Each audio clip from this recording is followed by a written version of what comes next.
Earlier this evening. Time to bring in the think tank, and boy, do we have some brilliant legal minds tonight. Criminal defense attorney Eklund Mercy is here. Criminal defense attorney Joe Tamburino is here from Minnesota. We'll be talking a lot about George Floyd tonight. And one of our favorites, this guy graduated from Harvard Law at the age of 22, so we know he has a brilliant mind. Neama Rahmani, thank you all for joining us. Eklund, I want to start with you. This case, it is so gory, the details of what is alleged or what happened in this case. It's fact. We saw the video of the first responders today going in there. For a defendant of any ilk, if you're at the defense table and this is the crime, it's pretty hard to get over this hump. What's your take on of this case? Why is there a trial?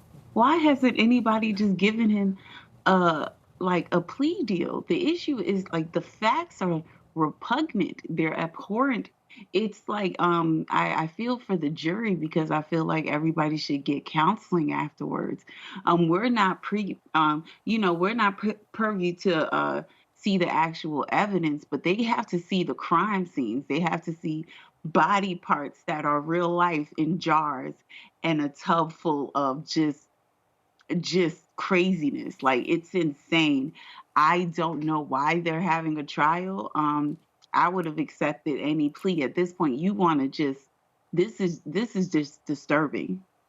We're going to play a little bit of the prosecution's opening, and when she talks about the situation in terms of the crime scene, and I want you to look closely at the defendant when the term diabolical stew is uttered by the prosecutor. It seems to me, take a look and get your opinion, it seems to me he is fighting back a laugh, like a chuckle. Take a look. After the limbs of these people were removed, the killer placed them separately into two 45-gallon blue Sterlite containers. You will hear testimony and see evidence of where that took place, and you will learn that in the master bedroom of their home, plastic sheeting was placed on the floor, and these blue plastic bins were placed on the sheeting. The killer put Lisa's body parts in one, and he put Joel Sr.'s in the other.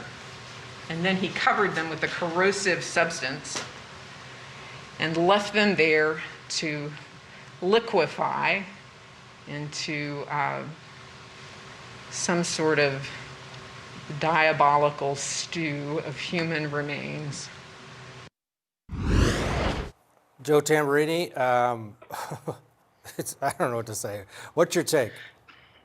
It's crazy. I mean, this is like sort of a, Jeffrey Dahmer type of situation. I agree with Eklund. I don't know why they are having a trial. There's so many crazy things about this. Number one, they didn't go for the death penalty. Number two, you have pretty much an out of control client from the defense perspective, because basically a couple of days before jury selection, he's trying to get notes to the judge saying maybe I should get the death penalty.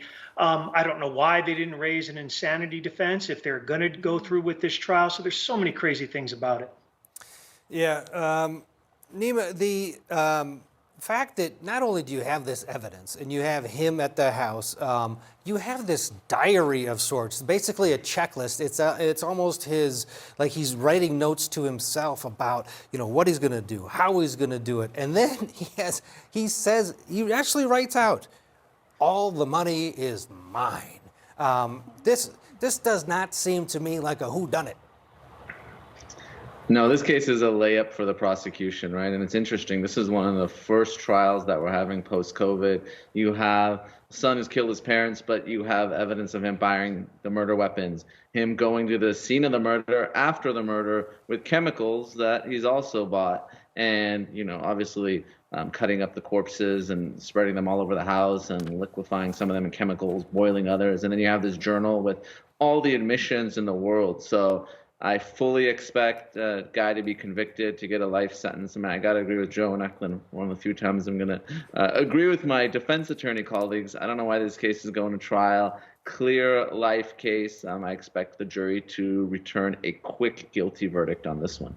The motive here, financial, according to the state. One of the witnesses we heard from today was Michelle Tyler. She is the daughter of the father who was murdered, and she got pretty emotional on the stand.